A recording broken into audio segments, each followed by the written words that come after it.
Hey everyone, and welcome back to our channel. In today's video, we are going to show you how to import and export data here in Airtable. Let's begin. Now, the first thing that you need to do is to log in using your credentials.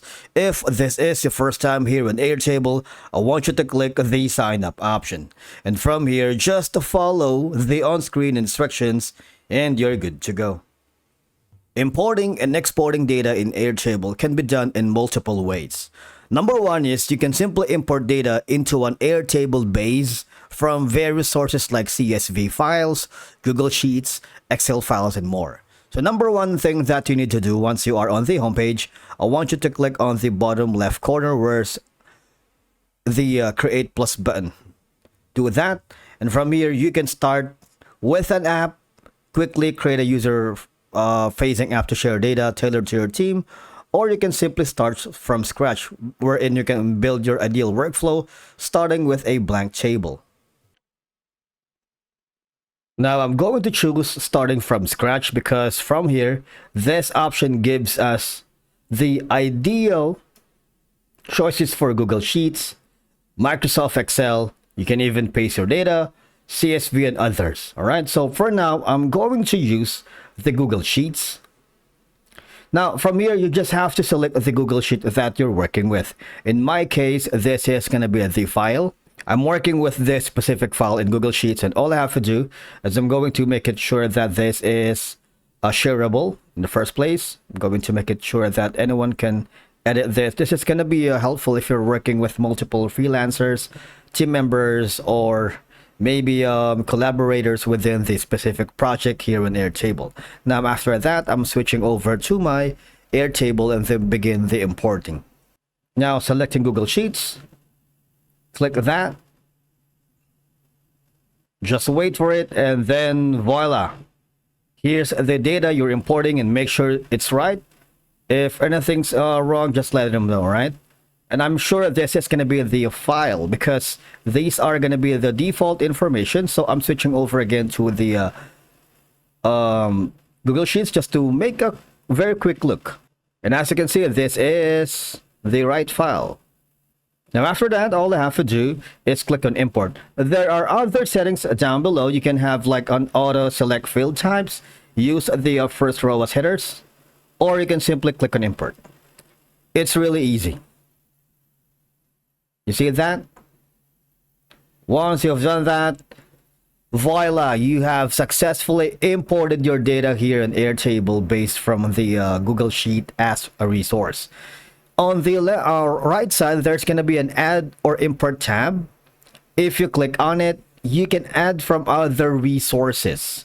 All right, you can use again your Google Sheets, or you can use the Microsoft Excel. We're going to do that right now. Click that. And from here, you have multiple options. You can, of course, download that on your local files in your computer. You can use the Google Drive, OneDrive, Box, and Dropbox, or link URL. I'm going to use the browse files. For example, this file, I'm going to upload that. Just wait for it when it's uploading. Now you can create a new table from scratch if you wanted, because importing your existing data can ease the transition and allow you to continue working with your historical data. And click on import. That's two ways for you to import data into Airtable. All right. Now the next option is I want you to go again on the home page.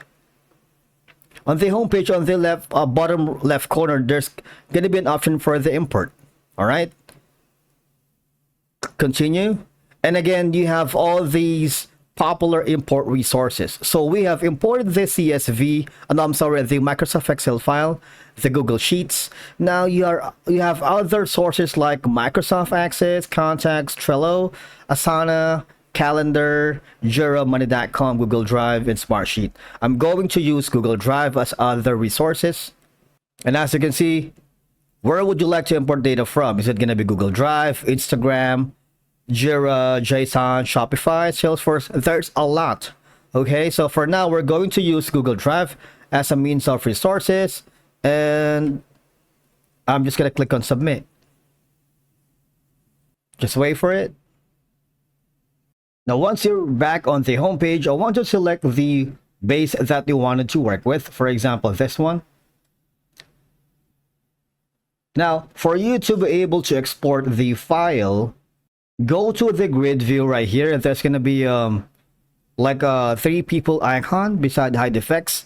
Click the drop down menu, and from here you have the option to download CSV. That's kind of like exporting here in Airtable. Click that, and then all you have to do is save it to your local file. All right, you can use a CSV, XLS, and a lot more kind of file. All right.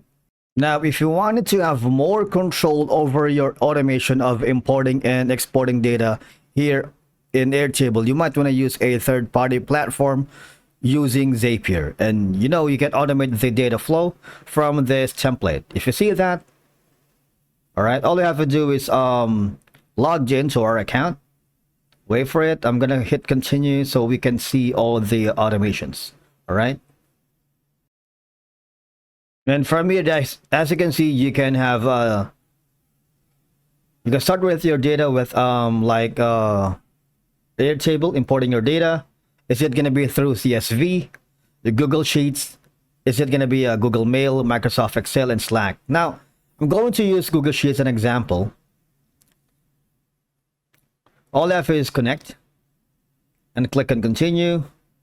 And from here, you can set up Google Sheets. All right. So, for example, you need to choose the drive. That's going to be Google Drive. Just wait for it and just follow the on-screen prompts. Choose the value. That's going to be a deep laughs tutorial. Click on next. And what will happen is you'll be forwarded in this specific case. Now, you need to set up your source details, such as I'm going to use how to import and export data in Airtable. And voila. All right, you would be forwarded to another page wherein we have automated the import of data here in Airtable using the Google Sheets. All right, and again, using the above example, you can connect again Zapier to 6,000 plus apps, so you have more control over the importing and exporting. Right, for example, if you use the Google Drive earlier or Google Sheets, you can do that as well. For example, we're going to connect Airtable to 6,000 apps. I'm going to rename the Zapier. You can select the event. For example, it triggers when a record is created. And then all you have to do is choose the account and click on continue. All right. And that's it for today's video. Thank you so much for watching. We will see you in the next one.